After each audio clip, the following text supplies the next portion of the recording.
오늘 말씀의 제목이 뭐죠? 착각입니다. 착각. 오늘 착각이라는 제목으로 말씀을 나눌 텐데요. 이 착각을 사전적인 의미로 찾아보니까요, 어떤 사물이나 사실을 실제와는 다르게 잘못 느끼거나 지각하는 것, 그것을 바로 착각이라고 정의해 놓았습니다. 잘못 느끼거나 잘못 지각하는 것, 이런 것들이 굉장히 많이 있죠. 인터넷에 보니까 제가 재밌는 글을, 요즘에 웃을 일 없는데 사람마다 착각하는 것이 있답니다. 저는 이걸 보고 좀 웃었는데요.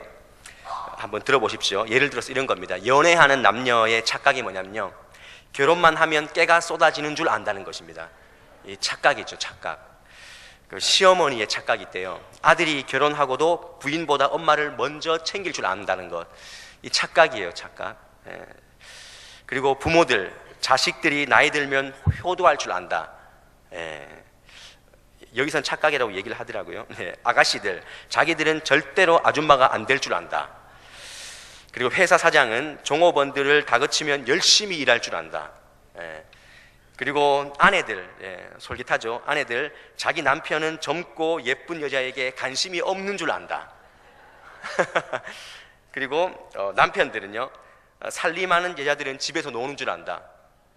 이 공감이 확 오시네, 그죠? 노는 게 아닌데 노는 줄 착각하는 거예요. 마지막으로 아줌마들, 화장하면 다른 사람 눈에 예뻐 보이는 줄 안다. 결정적으로 제가 마지막 하나 말씀드릴게요. 이 글을 듣는 사람들의 착각, 자기는 안 그럴 줄 안다.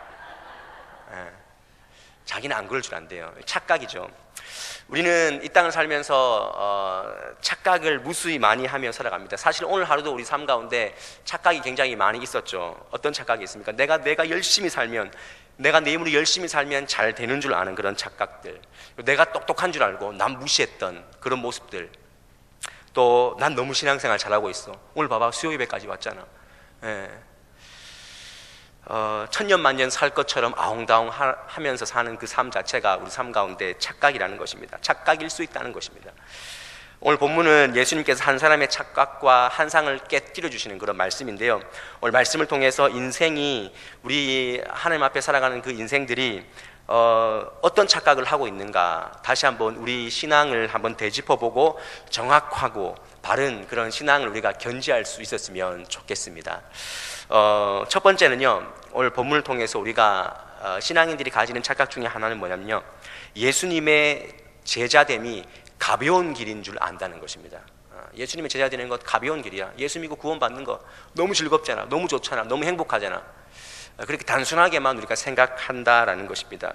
오늘 말씀에 한 사람이 나와서 예수님께 자기의 유산의 문제에 대해서 해결해 주십시오, 재판관이 되어 주십시오 라고 이렇게 얘기를 합니다. 그런데 예수님은 유산 문제에 대해서 책망하셨습니다. 책망하시고 15절 말씀 보면, 삼가 모든 탐심을 물리치라, 사람의 생명이 그 소유에 넉넉한 데 있지 아니한다 라고 이렇게 책망을 하셨습니다. 그리고 뒤에 보면 어리석은 한 부자의 비유를 쭉 말씀을 해 주시는데요, 여기에서 우리가 예수님과 한 사람의 대화, 그 가운데 단어들을 좀 주목해야 될 부분들이 있습니다. 그것이 뭐냐면, 무리 중에 한 사람, 13절 말씀에 무리 중에 한 사람이 이르되 라고 말씀했는데요, 여기 무리 중에 한 사람이 예수님께 나왔다라는 것입니다.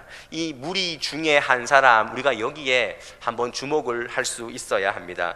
무리 중에 한 사람은 예수님을 쫓기는 하지만, 표면적으로는 예수님을 쫓아다니지만 예수님에 대한 확신이나 원칙이 없는 사람을 오늘 무리 중에 한 사람으로 표현되었다는 것을 우리가 분명히 아셔야 됩니다. 우리가 신앙생활 하면서 가장 경계해야 될 신앙의 상태가 뭐냐면, 무리 중에 떠다니는 신앙생활, 그냥 군중 심리에 의해서 그냥 해버리는 그런 신앙의 패턴들이 우리 가운데 가장 경계해야 될 그런 신앙의 형태라는 것입니다. 예수님을 인격적으로 만나지 못하고 그냥 무리 가운데 섞여서, 그래서 내가 잘하는 것처럼 내가 신앙생활 한다라고 생각하면서 착각한다는 것입니다. 근데 예수님의 대답이 더 대단하십니다. 보십시오. 무리 중에 한 사람이 나와서 예수님께 이렇게 물었습니다. 선생님, 이렇게 물었어요. 선생님. 선생님은 우리가 잘 알듯이 랍비입니다. 랍비, 학자나 어떤 선생이라는 그런 의미죠. 그러니까 무리 중에 나오니까 원칙이나 확신 없이 따라와서 무리 중에 툭 튀어나와서 선생님, 당신은 내 메시아라고 고백하지 않고 선생님 이렇게 얘기를 했다는 것입니다. 그랬을 때 예수님의 답변이 참 이렇게 예수님 재치가 있습니다. 예수님의 어떻게 말씀하셨냐면 14절 말씀 보면 이르되 뭐라 그러죠? 이 사람아 이렇게 예수님께서 말씀하시는데요.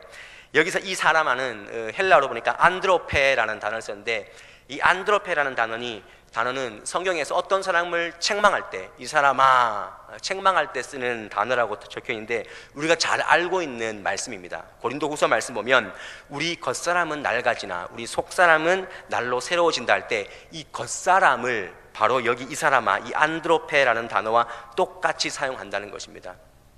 의미가 있는 거죠. 겉사람을 향하여서 뭐라고 얘기했냐면은 예수님께서 삼가 모든 탐심을 물리치라 그랬습니다. 겉사람이 조심해야 되고 물리쳐야 될 것이 뭐냐면 탐심이라는 것입니다. 탐심.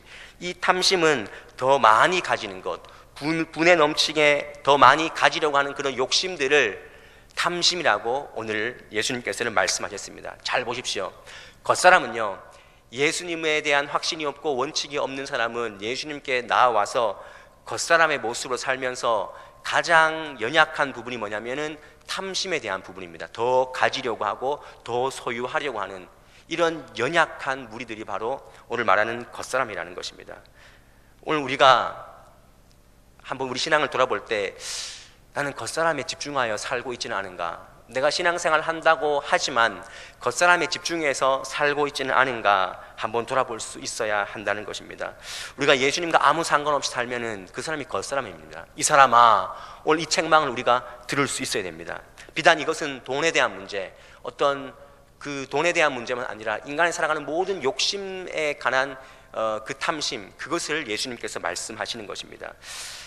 왜 예수님께서 이 말씀을 하셨냐면은 이 오늘 누가복음 12장에서부터 쭉 연결되는 누가복음 14장 33절 말씀에 보면 이런 말씀이 있습니다. 제가 한번 읽어드릴게요. 이와 같이 너희 중에 누구든지 자기의 모든 소유를 버리지 아니하면 능히 내 제자가 되지 못하리라 그랬습니다. 많은 무리가 따라왔을 때 뒤를 돌아보시면서 예수님께서 누구든지 자기의 소유를 버리지 아니하면 능히 내 제자가 될 수 없다. 저는 아마 이것이 예수님께서 말씀하시는 제자조의 마지막 결정타가 아니었나. 저는 여기에서 많은 사람들이 돌아갔을 거라고 생각을 합니다. 소유 못 버리지, 나는 못 따르겠다, 돌아갔을 거라 저는 생각을 합니다. 우리는 착각합니다. 우리는 내가 온전한 예수님의 제자라고 착각을 합니다. 그러나 오늘 예수님께서는 그 제자의 참된 가치가 영생의 기쁨, 생명의 기쁨에 있어야 함을 다시 한번 우리에게 주지시켜 주시는 것입니다. 탐심, 더 가지려는 그런 욕심은요, 하늘의 기쁨을 위협하는 것입니다. 제자의 길을 망각하게 하는 것입니다. 땅의 기쁨에 집중하게 하는 그런 무서운 도구를 가지고 있다는 것입니다. 어느 날 제가 가는 길에 55만 원짜리 돈 뭉치를 봤다라고 생각을 해보십시오. 상상을 본 게 아니라 상상을 해보십시오. 5만 원짜리 돈 뭉치를 집에 가고 있는데 5만 원짜리 돈 뭉치가 있는 거예요. 그럼 제가 제일 처음에 어떤 반응을 보이겠습니까? 여러분들 같으면 어떤 반응을 보이겠습니까? 저 같으면, 저는 실제로 경험이 있는데요, 돈 뭉치는 아니고 만 원짜리 때문에 20대 청년 때 서울에서 일할 때 남대문 시장에 만 원짜리가 팔랑팔랑 하길래 제가 가면서 그 돈을 딱 밟았습니다. 딱 밟고 제가 어떤 모습을 취했냐면 주변을 살폈습니다. 주변을 살피고 CCTV가 없나, 그리고 누가 이걸 보지 않나 하고 그 돈을 슬쩍 주워서 주머니 넣고 빨리 도망갔습니다. 집으로 빨리, 그 후암동에 있는 집으로 빨리 도망갔습니다. 그러면서 생각드는 건 뭐냐면은, 돈은 고개를 돌리게 하는 힘이 있구나. 하나님께 우리가 집중하며 살아야 되는데 이 돈은, 이 탐심은 우리가 세상으로 하여금 고개를 돌리게 하는 그런 힘이 있다라는 사실을 제가 직접적으로 깨달은 것입니다. 우리는 그렇게 흔히 생각합니다. 돈이 있어야 직분도 쉽게 거머쥘 수 있다고 생각합니다. 돈이 있어야 사람 행세할 수 있다고 생각합니다. 그러고는 우리가 이렇게 또 생각합니다. 내가 가질 만큼 가지고 나누는 것을 지혜로 알고 있습니다. 내가 가지는 것만큼 가지는 거, 이거 괜찮은 거야 라고 우리는 생각하기 쉽습니다. 하지만 그 가질 만큼이라는 그 말씀 안에, 그 어떤 원리 안에 굉장히 큰 함정이 있습니다. 가질 만큼이면 그것이 누구 기준입니까? 내 기준입니다. 내 기준. 내 기준으로 가질 만큼이면 이만큼도 내 기준이고 이만큼도 내 기준입니다. 그것은 한도 끝도 없는 것입니다. 그리고는 나는 물질을 하나님 앞에서 잘 사용하고 있다, 이렇게 착각하기 쉽다는 것입니다. 그런데 오늘 말씀은 분명히 예수님께서 그 탐심과 대비시켜 놓은 말씀이 있습니다. 그것이 바로 15절 말씀입니다. 우리 15절 말씀을 함께 읽어보도록 하겠습니다. 시작. 그들에게 이르되 삶과 모든 탐심을 물리치라. 사람의 생명이 그 소유에 넉넉한 데 있지 아니하니라 하시고 그랬습니다. 모든 탐심을 물리치라. 그리고 말씀하시는 것이 사람의 생명이 그 소유에 넉넉한 데 있지 않다. 여기서 말하는 그 소유의 넉넉함과 생명은요, 완전히 정반대의 개념입니다. 여기서 말씀하신 생명은 우리가 많이 들어본 그 헬라어 조에라는 뜻이 있는데, 이것은 인간의 어떤 육체적인 생명에서부터 영원한 생명까지 다 포함하는 내용입니다. 그런데 오늘 예수님께서는 영원한 생명을 지금 더 강조하시는 거죠. 우리가 그 생명 아래에서 우리의 모든 소유와 물질을 위치해 놓아야 됩니다. 동등하게도 안 되고 그를 더 위에도 아니라, 하나님께서는 분명히 예수님께서는 오늘 분명히 말씀하십니다. 탐심을 물리치라 그랬습니다. 거기에서 생명이 있지 않다. 그러니까 생명을 위협하는 것이 탐심이 될 수 있다는 것입니다. 그렇다면 우리가 오늘 질문할 수 있어야 됩니다. 우리의 물질과 우리의 욕심이 생명 사역을 위해서 사용되고 있는가? 우리가 한 번은 반문할 수 있어야 됩니다. 여러분들이 가지고 있는 그 물질, 그 욕심들, 끝없이 가지려고 하는 그 욕심들이 정말 생명 사역을 위한 것인가? 라는 것을 우리가 한번 돌이켜 볼 수 있어야 됩니다. 우리 집에 왜 그 물건이 있어야 됩니까? 그것이 생명을 위한 것입니까? 왜 자녀들이 그 20만 원짜리 운동화를 신어야 됩니까? 그것이 생명을 위한 것입니까? 우리가 지금 왜 그 아파트로 옮겨야 됩니까? 그것이 생명 사역을 위한 것입니까? 우리가 그것을 한번 돌이켜 볼 수 있어야 됩니다. 우리 물질이 내가 생명 살리는 생명 사역에 어떤 생명을 위한 그쪽으로 내가 방향이 흐르고 있는가 아닌가 우리가 점검해 보아야 됩니다. 예전에 청년부 사역할 때, 그때는 조가 이렇게 있었는데 그 조장 중에, 조장은 항상 나이가 좀 많고 될 수 있으면 직장을 다니는, 그리고 신앙도 좀 되는 그런 애들이 이렇게 조장을 세웠는데, 그 당시에 한 청년이 저한테 조용히 와서 1년 동안 너무 막 조를 이끌어가면서 힘들어한 그런 얘기를 하면서 이 얘기를 딱 하시더라고요. 제가 참 감명을 받았는데, 목사님, 제가 아이들을 위해서, 우리 조원들을 위해서, 조원들 해봤자 대학생들이고 어린 아이들인데 30대, 걔는 30대 이제 다 된 29세 30대인데 하는 말이 뭐냐면, 목사님, 제가 우리 조원들을 위해서 제 월급 가운데 늘 30만 원은 조원들을 위해서 뚝 떼어 놓습니다. 그리고 마음껏 우리 조원들 정말 그 생명 사역을 위해서, 돌봄의 사역을 위해서 내가 사용하고 있습니다 라고 그렇게 얘기를 하더라고요. 야, 근데 그 젊은데 참 대단한 일이다, 하나님께서 기뻐하실 거다, 그렇게 얘기를 해주는데, 그러면 정말 기뻐하더라고요. 물론 마음은 힘들죠. 막 돌봐야 되는 그런 부분이 있지만, 우리의 물질의 방향이 어디로 흘러가는가 한번 돌아봐야 됩니다. 그것이 하나님에 대하여 부요한 자의 자세입니다. 이것은 저도 힘들고 여러분들도 힘든 문제이지만, 우리가 정말 하나님을 엔조이하는, 하나님을 향유하는 삶을 살아야 되는데, 우리는 반대로 돈은 이용하고 사용하는 목적인데, 오히려 하나님은 사용하고 이용하고, 오히려 돈은 엔조이하고 향유하는 그런 삶을, 우리가 뒤바뀌어져 있는 그런 삶을 살고 있다는 것입니다. 우리는 청지기 훈련을 해야 됩니다. 하나님 앞에서 소유에 대한 정직한 평가를 오늘 말씀 앞에 내리시기를 바랍니다. 오늘 내 물질이, 내 소유가 어느 방향으로 흐르고 있는가, 정말 제자다운 삶의 그런 방향으로 흐르고 있는가, 오늘 말씀을 통해 다시 한번 기억하시기를 바랍니다. 다시금 예수님께서 말씀하신 이 말씀, 사람의 생명이 그 소유에 넉넉한 데 있지 아니한다 라는 그 말씀을 오늘 여러분들의 마음 가운데 도전이 될 수 있기를 원합니다.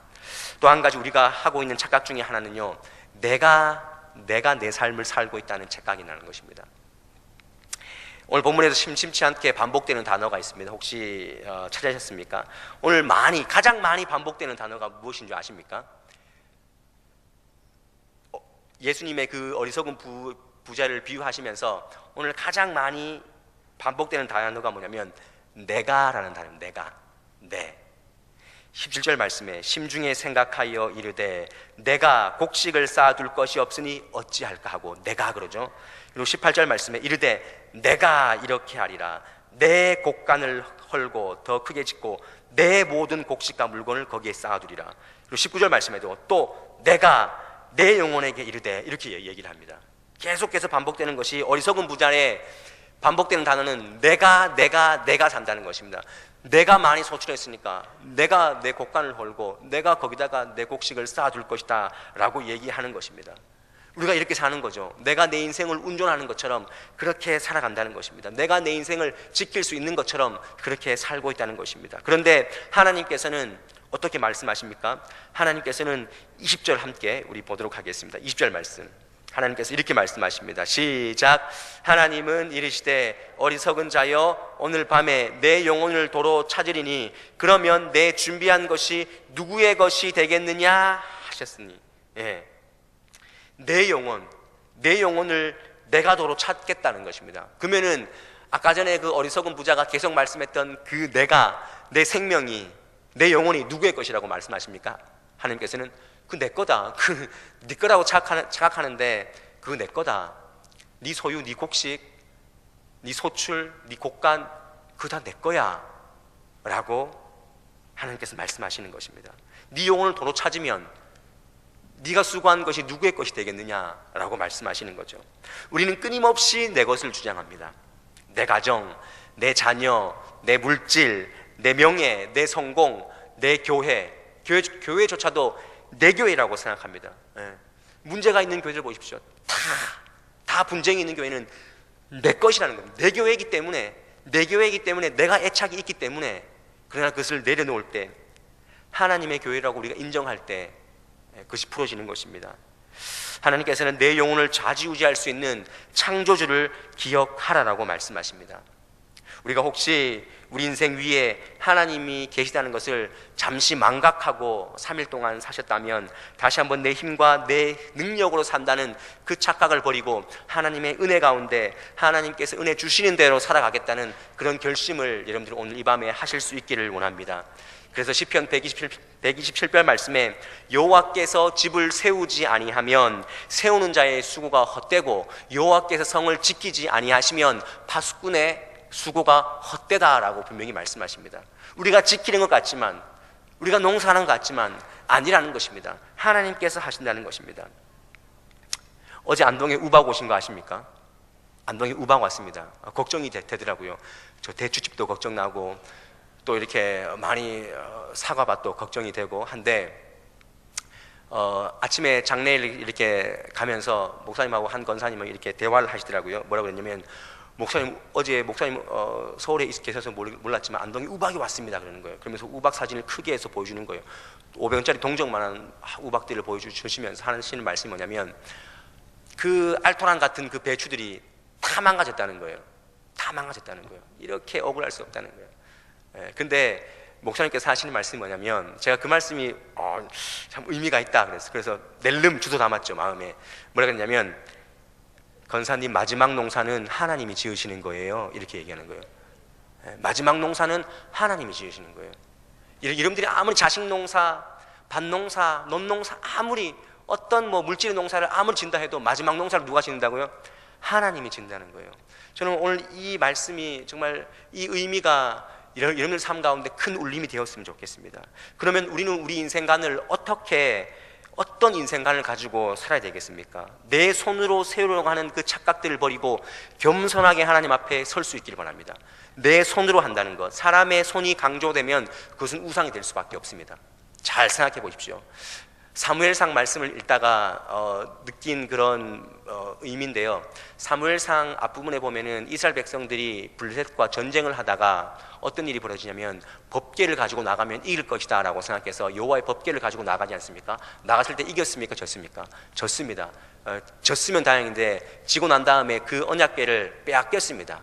블레셋에게 빼앗겼습니다. 그 빼앗은 법궤를 그 블레셋 사람들이 어디에 뒀냐면은 그들이 섬기는 다곤의 신전에 두었습니다. 다곤의 신전에 두었는데 한 하룻밤이 지나고 어떤 일이 벌어졌습니까? 그 다곤이 하나님 앞에, 하나님 법궤 앞에서 무릎을 꿇고 절을 하는 그런 형국으로 다 무너진 것입니다. 근데 그 표현에, 그 말씀에 보면, 사무엘상 5장 말씀에 보면 이런 말씀이 있습니다.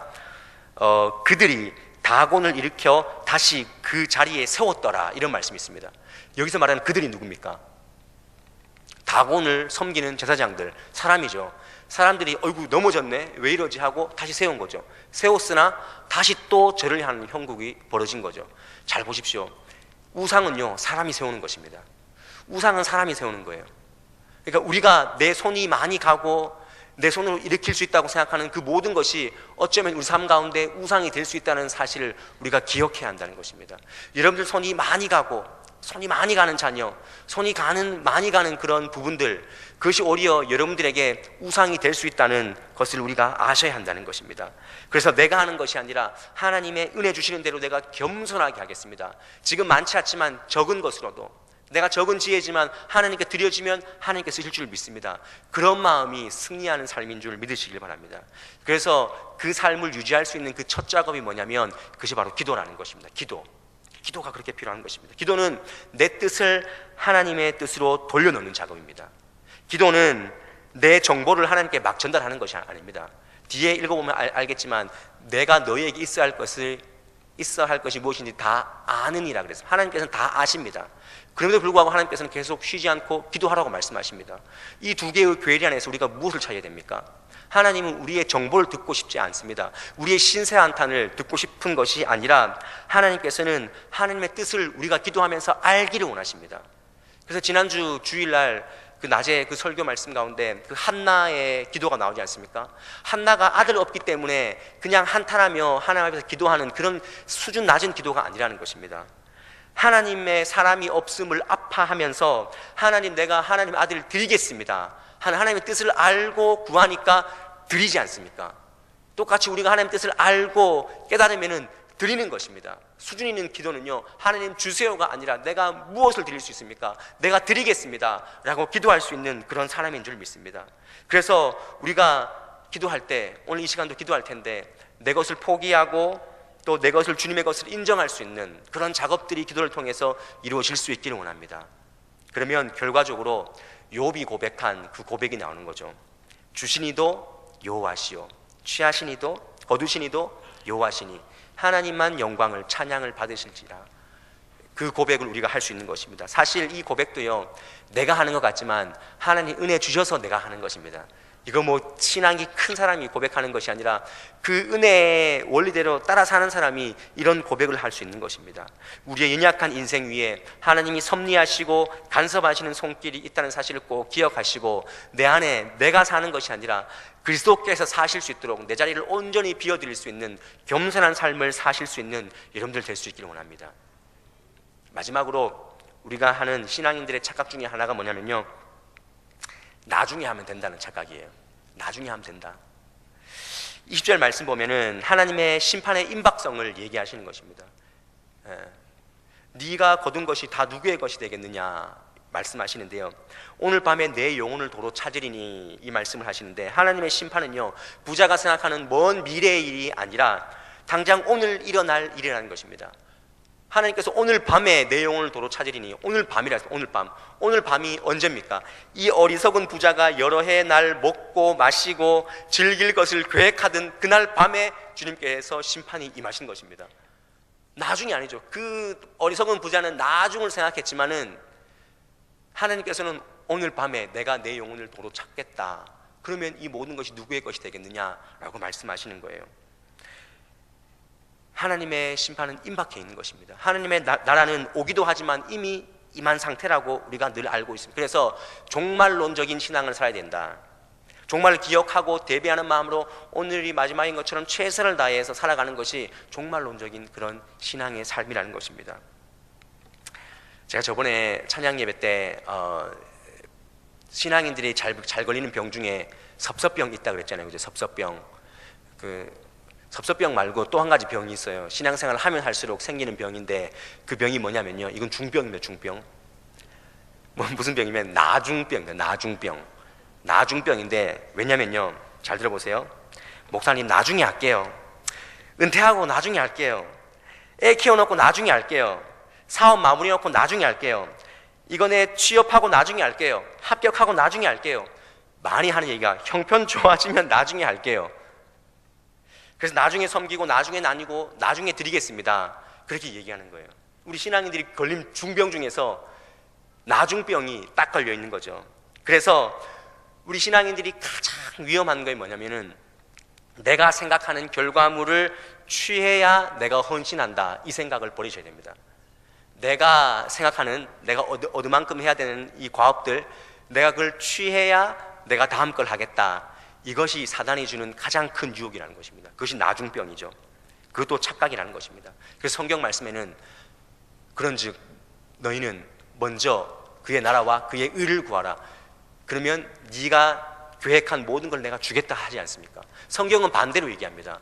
성경은 네 일하고 하나님 해라, 일해라가 아니라 네가 내일 하면 나는 내일 해줄게 라고 말씀하시는 것입니다. 우리의 우선순위를 명확하게 하라고 지금 말씀하십니다. 먼저 할 것, 지금 할 것을 강조하시는 것입니다. 그래서 우리가 오늘 이 수요 기도를 통해서 다시 한번 기억하고 우리가 결단해야 될 것은 온전한 예배 생활, 오늘부터 이루어져야 됩니다. 오늘부터 온전한 예배 생활이, 오늘부터 온전한 헌금 생활이 오늘부터. 하나님, 내 그때 그 돈 벌면은 아닙니다. 지금부터 온전한 헌금 생활, 지금부터 온전한 관계, 지금부터 온전한 믿음이 오늘 이 밤에 결단해야 하나님께서 원하시는 온전한 제자의 삶을 살아갈 수 있는 것입니다. 신앙의 결단은요, 다이어트하고 다릅니다. 다이어트는 맨날 내일부터 하잖아요. 그런데 내일부터가 아니라 오늘 이 밤에부터, 오늘 이 시간부터 내가 바뀌겠습니다. 성경 필사하는 거 보시면 막 부럽죠. 하나님, 내가 내년부터 할게요. 아닙니다. 도전 받으시면 그때부터 하는 것입니다. 하나님께서 오늘 말씀은 나중이 아니라 지금 하라는 것입니다. 그래서 시편에서 우리가 그런 말씀을 많이 듣지 않습니까? 시편 말씀에서 이 말씀을 우리가 정말 장례식장에서만 듣는 말씀이 아닙니다. 우리의 연수가 70이요 강건하면 80이라도 그 연수의 자랑은 수고와 슬픔뿐이요 신속하게 가니 날아간다 그랬습니다. 날아간다 그랬습니다. 우리의 날수가 날아간다 그랬습니다. 이렇게 빠르다는 것입니다. 이 땅에 미련을 두자는 얘기가 아닙니다. 신앙인의 오늘 살아가는 삶의 자세를 오늘 말씀드리는 것입니다. 이 앞에 우리 노건사님, 노건사님들 많이 계신데, 옛날에는 저도 목사님하고 이 교회 온 지 10년 됐잖아요. 여기에 소복했습니다. 소복했는데 지금 보십시오. 소복하지가 않습니다. 나도 저렇게 되겠지. 됩니다. 속히 옵니다. 우리가 지금 무엇을, 어떤 믿음을 취해야 되겠습니까? 내일은 주님의 영역입니다. 내일이라는 명제는 주님의 영역입니다. 우리는 오늘을 최선을 다해서 헌신하고 섬기고 살면 되는 것입니다. 주님의 교회에 대해서 우리가 오늘 헌신하지 않으면 주님의 교회의 미래는 어두울 수밖에 없습니다. 우리 가정을 위해서 오늘 우리가 기도하지 않으면 우리 가정에 대한 하나님의 뜻이 점점 더 멀어지는 것입니다. 우리 자녀들과 내 배우자를 위해서 오늘 마주하지 않으면, 그들을 오늘 마주하지 않으면 그만큼 후회와 오해는 쌓일 뿐입니다. 내일 대화하지 마시고 오늘 대화하십시오. 영어로 프레젠트는 현재라는 뜻도 있지만 오늘, 선물이라는 뜻도 있습니다. 그러니까 오늘은요, 우리에게 주어진 하나님의 선물이라는 사실을 꼭 기억하시기를 바랍니다. 그래서 오늘 예배가 마지막 예배인 것처럼 최선을 다해 드려지고 마음껏 주님을 높이고 마음껏 주님을 인정할 수 있는, 하나님 오늘 내가 마지막 예배처럼 주님 앞에 나아갑니다라는 그런 신앙의 결단이 오늘 이 밤에 일어날 수 있기를 원합니다. 신앙인들이 빠지는 세 가지 착각을 제가 말씀을 드렸습니다. 제자의 길은 결코 쉬운 길이 아닙니다. 생명사역적으로 우리의 소유와 우리의 욕심을 내야 되는 것입니다. 내가 사는 것이 아닙니다. 기도로 겸손하게 은혜로 살아가는 것입니다. 나중을 선택하지 마시고요, 지금을 선택하십시오. 오늘 선택하십시오. 지금부터 하십시오. 하나님께서 원하시는 아름다운 신앙의 길이 열릴 줄 믿습니다. 우리 함께 시간 기도하겠습니다. 사랑의 하나님, 오늘 말씀을 통해 마지막 때를 살아가는 신앙인의 모습이 어떠해야 하는지 함께 나누었습니다. 우리 인생이 하나님의 말씀과 기도로 중심을 잡지 않으면 언제든지 착각에 빠져서 신앙생활을 할 수 있음을 깨닫습니다. 제자의 삶은 그저 쉬는 길이 아닙니다. 내 욕심을 다 가지고 갈 수 있는 길이 아닙니다. 그러나 주님은 다 버리고 우리를 따라오라고 말씀하셨습니다. 사랑의 주님, 내 것을 날마다 포기하게 하시고 주님의 것으로 채워지게 하여 주시옵소서. 이제는 내가 사는 인생이 아니라 내 안에 살아계신 예수 그리스도께서 사실 수 있도록 우리의 인생의 길을 주님께 드릴 수 있는 귀하고 복된 삶을 살게 하여 주옵소서. 오늘의 예배를 주님 받으신 줄 믿습니다. 오늘 예배가 마지막 예배인 것처럼 주님께 예배하기를 원합니다. 말씀을 기억하게 하시고 기도를 들어주시고 세상에서 승리할 수 있도록 주님 인도하여 주시옵소서. 예수님의 이름으로 기도드리옵나이다. 아멘.